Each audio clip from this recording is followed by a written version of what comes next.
In today's video, I'm going to teach you how to remove strike-through lines in a PDF using Acrobat Pro. This simple and efficient method will save you time and hassle when editing your documents, so let's dive right in. You'll want to start by making sure you have Adobe Acrobat Pro installed on your computer, as this software is necessary for the steps we'll be following. If you don't already have it, you can visit Adobe's official website to download and install the application. Once you've ensured that Adobe Acrobat Pro is set up and running, we can proceed to the next step. Now, open Adobe Acrobat Pro by double-clicking the icon on your desktop or searching for it in your computer's application menu. Once you're in, you'll see a plethora of options on the main interface.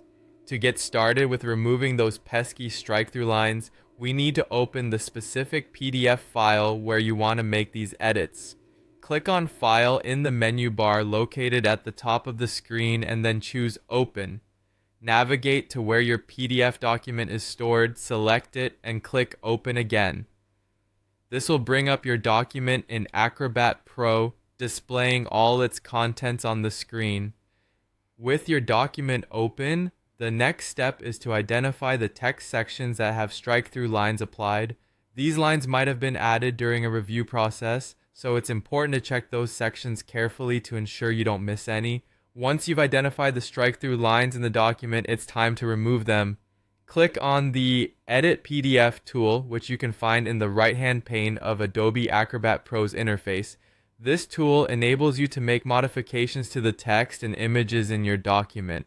After activating the Edit PDF tool, scroll through your document to locate the first instance of the strike-through.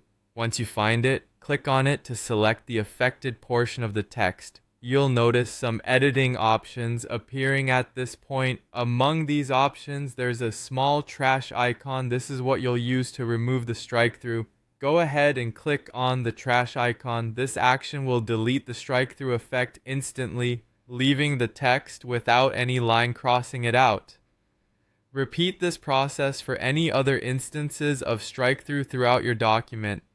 If you have multiple lined out sections, just keep selecting the text and clicking the trash icon until they're all removed. Once you've finished editing, don't forget to save your document. Simply go to File and choose Save to ensure all changes are securely stored. And there you have it. Your PDF file is now clear of any unwanted strike-through lines, ready for sharing or further use.